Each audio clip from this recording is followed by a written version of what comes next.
General Zeligus' plan succeeds in breaking the morale and momentum of the Laguz forces.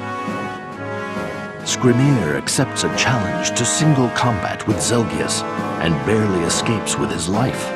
His defeat sends a wave of doubt and fear through the Laguz Alliance. Ranulf, knowing that the situation has turned against them, orders a full retreat. And the beast tribes use the 3 days offered by Zeligus to recross the Riban and begin the long march back to Gallia.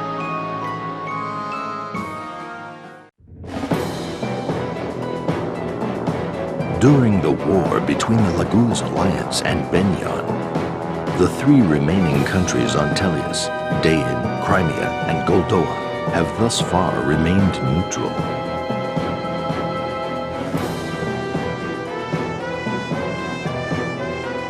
In Dain, the war for independence is over, and Prince Pelias has been crowned king. Dain is now free from Benyan's rule, and is once again universally recognized as a sovereign nation.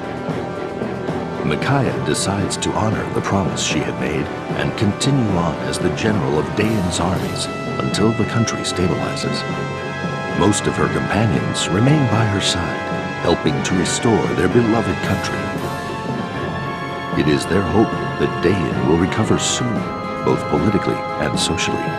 Focused as they are, they realize that they can spare no time on outside concerns, including the current war in Benyan.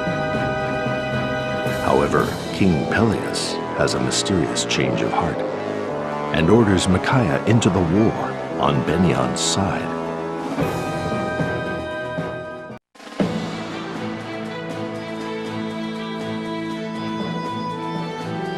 The Dain army takes to the field and deals a heavy blow to the army of the Laguz Alliance.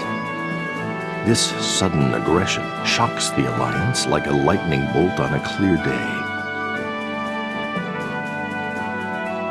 With their only avenue of retreat blocked, the forces of the Laguz Alliance begin to despair.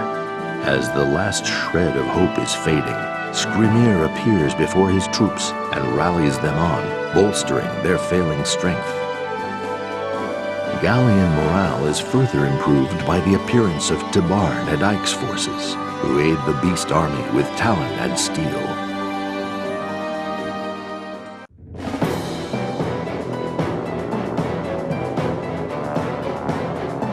The diversion created by the Grail mercenaries allows the Laguz Alliance to slip successfully past the Dain army's blockade.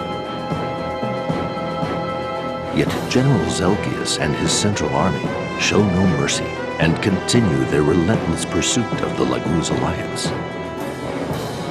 The weakened Alliance is forced to a hard choice. They must pass through the northern edge of the Serenus forest. From there, they will try to make their way to a hidden road that will lead them out of Benyan and back to Gallia.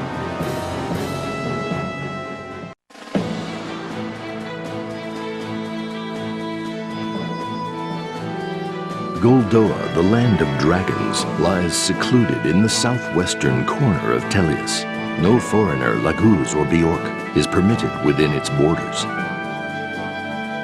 The Alliance emerges from the lava tubes and into Goldoa by accident. The Dragon King, Deginsia, is displeased by this trespass.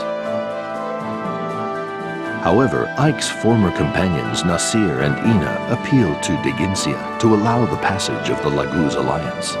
Raisin's actions during the last war earn them the grudging respect of King Deginsia, who allows them safe passage.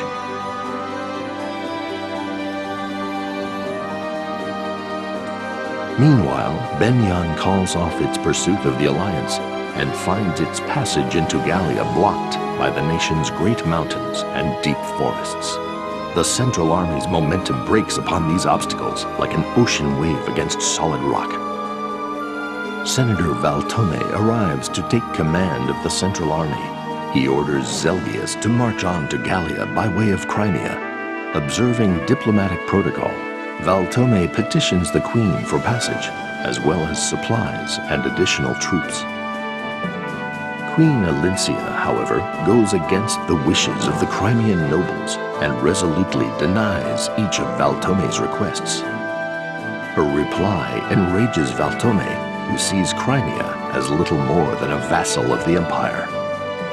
Ignoring Zeligus' counsel, Valtome orders his army to enter Crimea and take whatever they need from the villages along the way.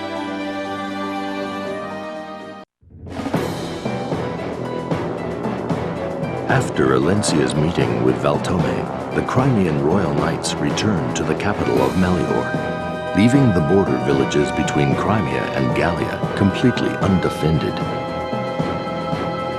The Benyan Central Army crosses the border once more, but Crimea makes no move to march against it. Valtome sees this inaction as a sign of Crimea's capitulation to Benyan's demands.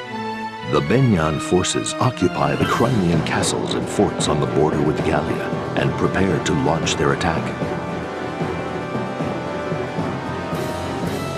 The Laguz Alliance finally makes its way back to Gallia, but word of Benyan's approach allows them no time for rest. The news that Gallia's ally Crimea has allowed Benyan to travel through its lands comes as a great blow to the Laguz Alliance.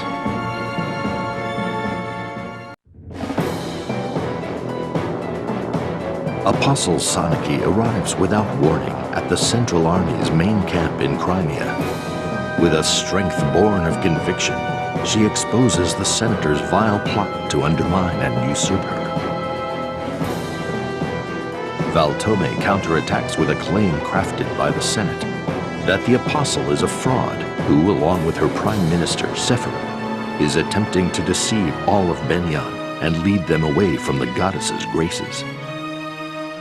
To the citizens of Benyan, the senators are chosen by the goddess and are worthy of the same respect given to the Apostle. As for the Apostle, her image is tarnished when the Senate imprisons Prime Minister Sephiroth in her name. An ever-growing number of Benyan's citizens are willing to believe the senator's claim that the Apostle is an agent of evil trying to deceive them. So it is that the Central Army is divided. One camp believes in the Apostle, and the other supports the Senate.